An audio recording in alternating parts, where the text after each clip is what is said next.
উত্তরপাড়া 7 নম্বর ওয়ার্ডের দারিক চক্কু লেনের মারোয়ারিপট্টি এলাকার একটি বাড়ি থেকে বুধবার সকালে একই পরিবারের 3 জনের রক্তাক্ত দেহ উদ্ধারকে কেন্দ্র করে চাঞ্চল্য ছড়িয়ে পড়ে।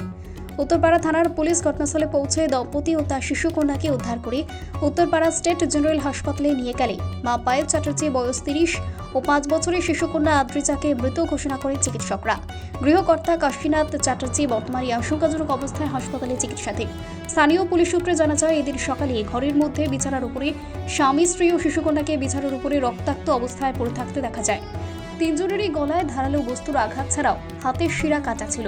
সৌভাগ্যক্রমে ওই দম্পতির বড় মেয়ে এবং তার দিদিমা পাশের ঘরে থাকার জন্য প্রাণে বেঁচে যান। কর্তা সূত্রে জানা যায়, এদিন সকালে গুরুতর আহত অবস্থায় গৃহকর্তা কাশীনাথ তার দাদাকে ফোন করে বিষয়টি জানিয়ে তাকে বাঁচাতে বলেন। এরপরই কাশীনাথের দাদা ফোন করে তার ভাইয়ের শাশুড়িকে ঘটনার কথা জানায়। শাশুড়ির সঙ্গে সঙ্গে পাশের ঘরে গিয়ে দেখে মেয়ে, জামাই ও নাতনি রক্তাক্ত অবস্থায় বিছানায় পড়ে রয়েছে। মৃতা পায়েল চ্যাটার্জির মামা চন্দন চক্রবর্তী জানান, কাশীনাথ লিলুয়াতে একটি অ্যালুমিনিয়ামের হাঁড়ি করা তৈরির কারখানায় কাজ করত। বেশ কিছুদিন ধরেই তার ভাগ্নের সঙ্গে স্বামীর পারিবারিক সম্পর্কের অশান্তি চলছিল। মাঝে মধ্যেই স্বামী কাশীনাথ মদ খেয়ে এসে তার ভাগ্নিকে মারধর করত। এই নিয়ে তারা মিটমাট করলেও পরবর্তীকালে আবারও যেরকম ঘটনা ঘটবে তা তারা বুঝতেই পারেননি। বাড়িওয়ালা জানান, এই পরিবারটি গত 1 বছর ধরে তাদের বাড়িতে ভাড়া থাকেন। এ ধরনের ঘটনা ঘটবে তারা কখনোই ভাবতে পারেনি। অন্যদিকে উত্তরপাড়া থানার পুলিশ তদন্ত শুরু করেছে। অনুমান, একটি ধারালো ছুরি দিয়ে গলা কাটা হয়েছে। পারিবারিক সূত্রে জানা যায় যে কাশীনাথ একটা নতুন ছুরি কিনে নিয়ে এসেছিল। সেক্ষেত্রে প্রথমে স্ত্রী ও মেয়েকে গলা কেটে খুন করার পর নিজে আত্মঘাতী হওয়ার চেষ্টা করে থাকতেই পারে বলে অনুমান। তবে পোস্টমর্টমের রিপোর্ট পাওয়ার পরই এ বিষয়ে সঠিক কারণ জানা যাবে। এই মুহূর্তে আহত কাশীনাথের সুস্থ হয়ে ওঠার অপেক্ষায় পুলিশ। ব্যুরো রিপোর্ট, জজবা 24 বাংলা। তো আমি আমার ওরই বাচ্চা, বড় বাচ্চা আমার এখানে থাকে, আমার কাছেই থাকে বড়টা, আর ছোটটাকে নিয়ে ওরা ওইখানে থাকে। আমি তো বরাবরই বড়টাকে নিয়ে থাকি। তা কালকে রাত্রিবেলা 11টা 11:30 নাগাদ ভাত খেলাম। তা আমাকে বলছে, মা আমি তোমার মতন বড়া ভাজতে পারি না। আমি হাসলাম, আমি তারপর খেলাম, খেয়ে দিয়ে আমি আমার ঘরে শুতে এসেছি।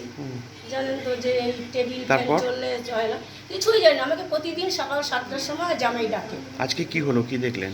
আজকে দেখছি কি 7:30 বাজে। তা দেখছি যে আমাকে তো ডাকে না। তবে বাথরুমে গেলাম না, আগে রান্নাঘর দেখলাম, মেয়েটা চা করেনি।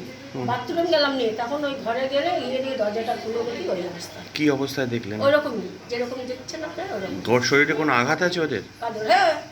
কি দিয়ে বলছো, আমি কি করে জানবো? প্রত্যেকেরই কজন ছিল? যেরকম দেখেছেন। কে ছিল? কে ঘরের মধ্যে ছিল আপনার? কে থাকবেন? ওরা 3 জনই ছিল। আপনার? ওরা 3 জন। ওরা বলতে কে? ওই যে আমার নাতনি আর বাচ্চাটা আর ও বর। নাম কি তাদের? জামাইয়ের নাম হচ্ছে কাশীনাথ চ্যাটার্জি।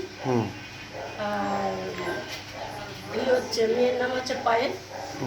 আর ওটার নাম হচ্ছে অদ্রিজা। জামাই কি করতেন? ওই লিলুয়াতে সিলভার ফ্যাক্টরি। আর মেয়ে আর নাতনি? নাতনি তো ওইটুকু, কি করবে ও? ওকে। বাচ্চাটা তো ওইটুকু। কালকে রাতে কোনো ঝগড়া শান্তি কিছু হয়েছিল? আমি যখন খাই তখন কিছুই হয়নি। দরজা কি ভিতর দিয়ে আটকে ছিল না আপনি দরজা খুললেন? এমনি ভেজানো ছিল দরজাটা। খুলেই দেখি চা খেতে ডাকবো, পাশে ওঠো চা খাবে না, ব্যাস গিয়ে দেখি ওরকম। কি রক্তাক্ত? হ্যাঁ, ওরকমই পড়ে রয়েছে প্রত্যেকেই খাটের মধ্যে? হ্যাঁ। কি মনে হয় আপনার? আমার কি মনে হবে স্যার, আমি কিছু, আমি একটা অসুস্থ মানুষ, ঘরের পেশেন্ট। তারপরে কি পুলিশকে খবর দিলেন আপনার? হ্যাঁ, তারপরে পুলিশকে খবর দিলেন? হ্যাঁ, আমার ভাইকে ফোন করলাম, ভাইকে ফোন করার পরে ভাই আসলো, ভাই বাড়িওয়ালাকে ডাকলো, তারপরে হচ্ছে পুলিশ। আপনার নাম? আমার নাম মামনি চক্রবর্তী। কে হন আপনি?